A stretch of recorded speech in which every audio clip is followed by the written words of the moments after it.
Live in Western Oregon, this is NBC 16 News at 5:30. Starting tomorrow, masks will be required in all public indoor spaces across Oregon. Good evening and thank you for joining us. I'm Jacqueline Mazer. Well, Governor Brown is taking this step as coronavirus case numbers spike statewide in the last 2 weeks. This applies to businesses or public places such as grocery stores, salons, restaurants, and public transit. The rules for some places like gyms will be on a case-by-case basis. This comes as 4th of July celebrations are just days away now, something Governor Brown suggests should be kept small and local. Lane County Public Health says this could be one step to calm the spread in our area. Certainly not an ideal situation. I don't think we need to pretend that it is ideal. It does allow businesses to continue to operate without that closure. So in some ways, it's an experiment to see if we can slow the spread that we're starting to see happen across Oregon without having to go back to 100% closures. Now, this is key. For masks to help others, it should cover your mouth and nose. Wearing one correctly highly reduces the amount of virus particles that can spread. This new requirement does not apply to children under the age of 12, although mask wearing is encouraged. People who have a medical condition or disability do not have to wear one. Oregon Occupational Safety and Health, or OSHA, will enforce the mandate for all businesses affected. For more details, we have a link to the governor's guidance on our website at NBC16.com.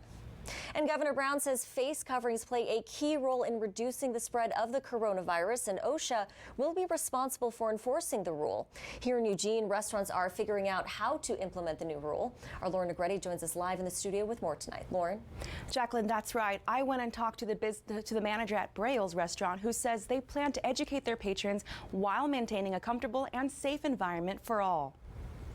As customers arrive at the popular establishment, manager Nicole Neisler says they'll require them to wear facial coverings. Once they're ready to eat, they can take them off. And then when they are done eating and dining, then they will put it back on to exit the facility. What if people show up without a mask? Aaron Coven with Oregon OSHA says businesses are expected to remind customers of the requirement. If someone who isn't exempt from the rule refuses to wear a mask and refuses to leave, as an employer, you would treat it as a trespass situation. Businesses that don't comply could face consequences. Coven says if a complaint is received, OSHA would evaluate, get in touch with the employer or owner, and if it progresses to an inspection.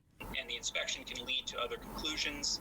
And if we do find violations, we don't warn, we cite. Neisler says she has concerns about the new requirement. I don't want to have to turn away business due to not wearing a face mask. But says most people have been complying. She anticipates educating their customers and continuing to educate herself on what the rules are and how they'll apply them at their establishment. All of our customers, from our elderly customers to our younger customers, to feel comfortable in the facility. Coven says fines for businesses can be modest if owners aren't willfully breaking the rule. But if they are, he says fines can go up substantially.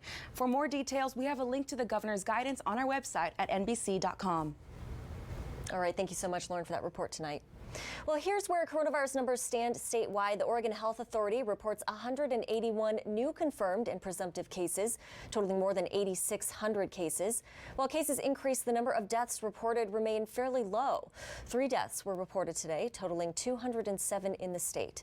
Now, the jump in cases has led Governor Brown to extend her declaration of a state of emergency for 60 days. Again, the majority of cases remain up north in Multnomah, Marion, and Washington counties. Of those 181 cases reported today, 81 cases are in these counties. In total, there are more than 5,000 cases combined in all 3 counties. More than 3,400 are still considered active. Moving now to the total numbers of coronavirus cases in our region, Lane County has a total of 151 cases, including 17 presumptive cases. 37 are still considered active. 1 person is hospitalized. 3 deaths were reported. Well, nationwide, we are looking at more than 2.6 million cases, according to Johns Hopkins University. Dr. Anthony Fauci spoke on the Capitol today. He says the number of cases to come could reach an all-time high. We are now having 40+ thousand new cases a day. I would not be surprised if we go up to 100,000 a day if this does not turn around. Dr. Fauci says it's key not only to focus on states that are seeing a surge in cases, but to also warn states with steady cases. Lane County Public Health is conducting another round of coronavirus testing in rural communities. The next one is tomorrow at Florence Food Share. Free testing starts from 10 a.m. to 1 p.m. and is open to all community members. Well, last month, a ballot measure on the South Coast to reduce a public safety fee in North Bend was approved. This month, there's some confusion.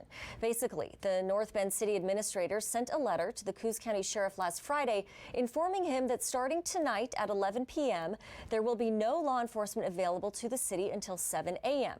The City Administrator says this would be in effect 7 days a week. In response, Sheriff Craig Zani says they don't have enough resources to provide that coverage. He also says any agency responding to emergency calls in North Bend would do so at the city's expense. In an email, Sheriff Zani says, quote, "It appears the current situation has been at least temporarily resolved." The North Bend Police Chief declined to comment, and the North Bend City Administrator has yet to respond to our requests for comment. While Springfield police managers stress safety for protesters and police officers this summer. This in anticipation of more marches by Black unity and justice groups. Police Chief Richard Lewis says events for the most part have been peaceful in Springfield. His largest concern is that marches and rallies do not block primary traffic routes like Main Street. We just wanted the demonstrators were welcome to go into the neighborhoods and where they were at as long as they were peaceful, and that occurred. We just didn't want them up on Main Street. Last Friday night, demonstrators held a Black Lives Matter rally and march in the Thurston area of Springfield, marching nearly 3 miles through the neighborhood. The marchers numbered in the hundreds. Well, new tensions and confrontations in Seattle at the Capitol Hill occupied protest, also known as CHOP, near the city's downtown area.